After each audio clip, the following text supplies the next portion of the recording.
Muy buenos días y en esta clase repasaremos el tema del metabolismo celular. Revisemos la estructura de la célula y recordemos que está compuesta por muchas moléculas que ya hemos visto y en cada una de su estructura requiere que haya proteínas, lípidos, carbohidratos, pero también en su interior encontramos sales, agua, minerales, electrolitos, etcétera. La célula es una estructura que, igual que un organismo vivo, requiere de varios procesos. Respira, se nutre, elimina desechos. Es una estructura que está en constante cambio, en constante movimiento, pero ¿cuál es la fuente de energía que requiere cada ser vivo o cada célula para realizar esas funciones? Y si esa fuente de energía es proveniente de materia orgánica o es proveniente de materia inorgánica. Repasemos aquí este esquema. Los seres vivos que encontramos acá son heterótrofos, es decir, hetero es distinto, obtienen su alimento, que es trofos, de otros seres vivos. En cambio, los seres autótrofos que vemos aquí, como las algas o las plantas, son autótrofos, es decir, que ellos mismos fabrican su propio alimento. Es decir, las plantas y las algas o todos los seres autótrofos obtienen la energía de materia inorgánica y pueden fabricar esa materia orgánica por sí solos, mientras que los seres heterótrofos requieren de estos seres vivos autótrofos para obtener sus componentes o sus materia orgánica, y de ahí va a obtener pues su fuente de alimento, pero también su fuente de energía. Y recordemos cuál es la diferencia entre materia orgánica y materia inorgánica. En la materia orgánica encontramos principalmente moléculas con átomos de carbono y de hidrógeno, mientras que en la materia inorgánica no encontramos ninguno de estos. Entonces, en la materia orgánica veíamos las moléculas que también pueden tener nitrógeno, fósforo, azufre, que son proteínas, carbohidratos y lípidos, y en la materia inorgánica pues podíamos tener el oxígeno, el dióxido de carbono y el agua. Principalmente las plantas y los seres autótrofos van a conseguir a partir del agua y el dióxido de carbono los compuestos necesarios para fabricar la materia orgánica con ayuda de la energía del sol, mientras que pues los seres vivos la obtienen de eso que fabricaron los seres autótrofos. Esas moléculas orgánicas las encontramos en los alimentos, en nuestra dieta. Hacíamos un ejercicio alguna vez revisando cuál es el alimento que consumimos no es proveniente de alguna fuente orgánica, y realmente el único que salía prácticamente era la sal, que es cloruro de sodio. De resto, semillas, todo proviene de alguna planta o de algún ser vivo. Repasemos los carbohidratos, los encontramos en las harinas o tubérculos. Entonces tenemos provenientes de granos, de trigo, de maíz, pero también la papa, la yuca es rica en carbohidratos. Las proteínas, que pueden ser de origen animal o de origen vegetal, puede ser la carne, el pollo, el pescado, los huevos, los lácteos, o también alimentos ricos en proteína como la lenteja, los frijoles. Los lípidos, que son esos aceites o grasas que encontramos también en fuentes de origen vegetal o fuentes de origen animal. Y la otra molécula que nombrábamos eran los ácidos nucleicos, que es el ADN y el ARN, pero para este tema nos vamos a enfocar es en el ácido nucleico ATP, que es el que nos va a guardar la energía presente en estos alimentos. Resumiendo, entonces, el metabolismo celular es el conjunto de unas reacciones químicas que sintetizan y degradan los diferentes compuestos necesarios para la célula de cada organismo. Tiene dos finalidades, que es obtener la energía para que la célula pueda generar el ATP necesario para todas sus funciones. Y pues toda esa energía va a ser proveniente de los alimentos que se consumen. Y la otra finalidad es fabricar sus propios compuestos a partir de los nutrientes. Esos compuestos serán las estructuras que van a formar el ser vivo, o que van a servir como sustancias de reserva energética. Y estas dos finalidades, entonces, hacen que el metabolismo se divida en dos procesos. En el catabolismo, esas sustancias complejas se degradan y producto de esa degradación se desprende la energía. Esa energía la va a capturar, esa energía estaba presente en los enlaces de esas moléculas. Cuando se rompe, se liberan, pues, y la va a capturar el ATP o el ADP. Y ya ese ADP convertido en ATP gracias a la energía, ayuda a que esas moléculas simples en el anabolismo se conviertan en moléculas más complejas, es decir, un proceso inverso. Moléculas simples se conviertan en complejas para formar la estructura del organismo o la reserva que requiera él. Veamos aquí la estructura del ATP. Es un ácido nucleico compuesto por una base nitrogenada llamada adenina, un azúcar de 5 carbonos llamado ribosa y prácticamente como en una colita los 3 grupos fosfatos. El enlace que hace entre grupo fosfato y grupo fosfato es rico en energía, o sea, formar ese enlace requiere o almacena gran cantidad de energía. Por eso es una molécula clave para transportar esa energía. Y cuando se desprenden estos dos grupos fosfatos, pues libera la energía necesaria, convirtiéndose en ADP. Su nombre entonces es adenosín y trifosfato de 3 grupos fosfato, pero cuando se desprende la energía y se libera un fosfato, se convierte en ADP, que es difosfato, 2 grupos fosfatos.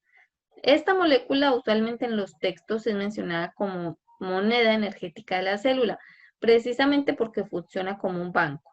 Usted obtiene el dinero, pero usted no lo gasta de inmediato. Usted lo guarda en su billetera para cuando lo requiere o lo guarda en el banco para cuando necesite invertirlo o gastarlo. Aquí ese banco o esa billetera es esa molécula de ATP que va a guardar ese dinero, es decir, esa energía, para cuando sea requerida por la célula o la va a transportar al lugar donde sea requerida. Y estos dos procesos son como los emblemas en el anabolismo y el catabolismo. El anabolismo está representado por la fotosíntesis y el catabolismo está representado por el proceso de respiración. Recordemos este esquema. A un lado, al lado izquierdo, tenemos los seres autótrofos que pueden ser plantas y protistas y algunas bacterias. Y en el otro lado tenemos seres exclusivamente heterótrofos, como animales u hongos. Y aquí las plantas, los seres autótrofos, toman esa energía lumínica proveniente del sol y gracias a los compuestos inorgánicos que son dióxido de carbono y agua, en su cloroplasto fabrican los hidratos de carbono, que son los carbohidratos, que en general son las moléculas de glucosa. Y como producto de ese proceso también se desprende oxígeno. Por tanto, los seres heterótrofos dependen de este proceso para obtener los carbohidratos o las moléculas de alimento y el oxígeno, necesarios para que a través de algunos procesos entren los dos a la mitocondria y en la mitocondria estos compuestos orgánicos se van a dividir formando la energía necesaria o creando, liberando la energía necesaria que va a quedar guardada en moléculas de ATP. Y como producto de ello también se genera dióxido de carbono y agua, que vuelve a ser utilizado por los seres autótrofos, es decir, que estos dos procesos son interdependientes. Sin embargo, vemos que la respiración no solo ocurre en seres heterótrofos, sino también en seres autótrofos. Estos dos procesos emblemas, entonces vemos cómo a partir de moléculas sencillas, inorgánicas, se forman moléculas complejas, orgánicas, en donde en ellas está almacenada esa gran energía. Y esa molécula orgánica con gran energía, pues se va a tener que utilizar después para obtener energía y esa degradación que ocurre en la mitocondria es equivalente al proceso de respiración. Entonces comparemos los dos. Mientras que en la fotosíntesis se libera oxígeno, se desprende oxígeno a partir de la molécula del agua. Ese oxígeno se utiliza en los procesos de respiración celular para ayudar a romper la molécula de glucosa.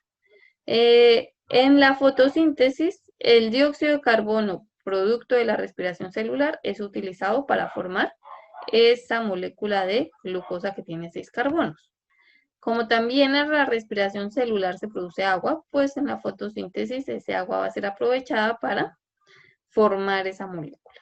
Y por tanto se fabrican esos alimentos, mientras que en la respiración celular esos alimentos son degradados para producir energía.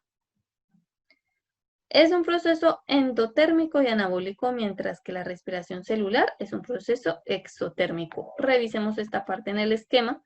Es decir, en la fotosíntesis, la energía lumínica se almacena, se convierte en energía química que se almacena en las moléculas de nutrientes, en las moléculas de glucosa.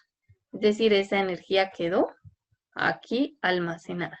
Por tanto, se guardó energía, ¿no? Entonces, es un proceso endergónico, se guarda energía.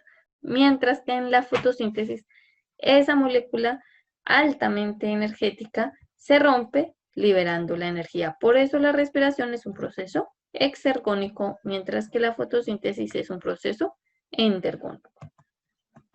Entonces, aquí corroboramos con esta frase. Aquí pues ocurren los cloroplastos y aquí en las mitocondrias. Y las mitocondrias se encuentran tanto en los animales como en las plantas, mientras que los cloroplastos se encuentran solo en las plantas. Ya vimos, la energía luminosa es en energía química, que es la que está presente formando las moléculas complejas. Y esta energía química de las moléculas, al degradarse y convertirse en energía aprovechable para la célula en forma de ATP, también se pierde parte de esa energía, se pierde en forma de calor. Y la fotosíntesis, pues lo vemos, se realizan en todos los seres autótrofos, pero la respiración se realiza tanto en autótrofos como en seres heterótrofos. Por tanto, teníamos el análisis de estas preguntas. Si la fotosíntesis es un proceso anabólico en plantas, ¿qué proceso anabólico hay en animales? Recuerden entonces acá que para cualquier formación, cualquier estructura que necesite un ser vivo, pues eso requiere que exista un proceso anabólico. La formación de huesos, la formación de células, la formación de tejido, el crecimiento del cabello, todos, cualquier proceso de estos sería correspondiente a un proceso anabólico. ¿Qué relación hay entre fotosíntesis y respiración? Simplemente relacionamos el gráfico y esta tabla, porque vemos que uno es interdependiente del otro. Y porque las plantas necesitan también, aparte del de la fotosíntesis, realizar el proceso de respiración celular como otros seres vivos. Es decir, que ellas necesitan también sus moléculas o degradar sus moléculas porque también necesitan energía. ¿Y por qué la molécula de ATP es importante en los seres vivos? Porque creen que esa molécula se llama moneda energética de la célula y por qué estará presente en todos los seres, desde bacterias hasta animales complejos. Y plantea dos preguntas de acuerdo a la guía, al fundamento o a este tema. En este ejercicio es tomar cada una de estas frases y decir si pertenece, corresponde al anabolismo o al catabolismo. Si esta corresponde a anabolismo o si no a catabolismo. Ninguna frase pertenece a los dos. Cada una pertenece a un solo proceso. Y en este ejercicio van a relacionar el concepto de la columna de la derecha con la definición de la columna de la izquierda. Es decir, ustedes leen esta parte y revisan si corresponde a alguno de estos definiciones. Por ejemplo, me plantea un concepto que es considerada también fase destructiva, es el conjunto de reacciones metabólicas mediante las cuales las moléculas orgánicas complejas se degradan liberándose energía que se almacena en forma de ATP. Entonces revisamos. Metabolismo celular, pues no parece porque me está diciendo que es parte de del metabolismo. No es como tal el metabolismo, sino una parte. Anabolismo, pues parece que tampoco es porque me habla de fases destructivas y pues que se libera la energía. Y en el catabolismo, entonces revisemos si aplica todo. Escribimos aquí catabolismo o escribimos la letra que corresponda. Y así para cada una de estas definiciones. Y este gráfico que encuentran relacionándolo en las preguntas, verifiquemos que las plantas realizan tanto el proceso de respiración, ¿cierto? Porque está incluido en los dos, como en el proceso de fotosíntesis, es decir, forma los azúcares, pero también utiliza esos azúcares para formar energía. Mientras que los seres heterótrofos, pues prácticamente solo hacen el proceso de respiración, que es utilizar los azúcares y con ayuda de oxígeno generar el ATP. La pregunta de análisis es relacionada con el COVID-19, viendo por qué al afectarse una estructura que es el alvéolo encargada de capturar el oxígeno, pues vienen otros síntomas como la sensación de cansancio, entre otras. Entonces revisemos si en estos procesos de respiración, gracias al oxígeno, podemos obtener de una molécula de glucosa aproximadamente 32 moléculas de ATP, mientras que el ATP se traduce en energía para todas las células, para todos nuestros procesos, desde respirar hasta que el corazón haga sus latidos cardíacos necesarios. Y sin ese oxígeno, pues esa molécula de glucosa tan solo es capaz de producir 2 moléculas de ATP.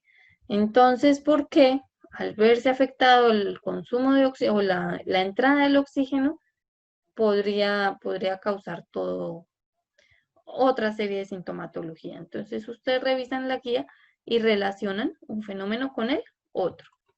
Y la idea es que ustedes participan en forma de debate o de foro. Según lo visto en este video, ¿qué proceso cree que ocurre más en nuestro planeta en estos momentos?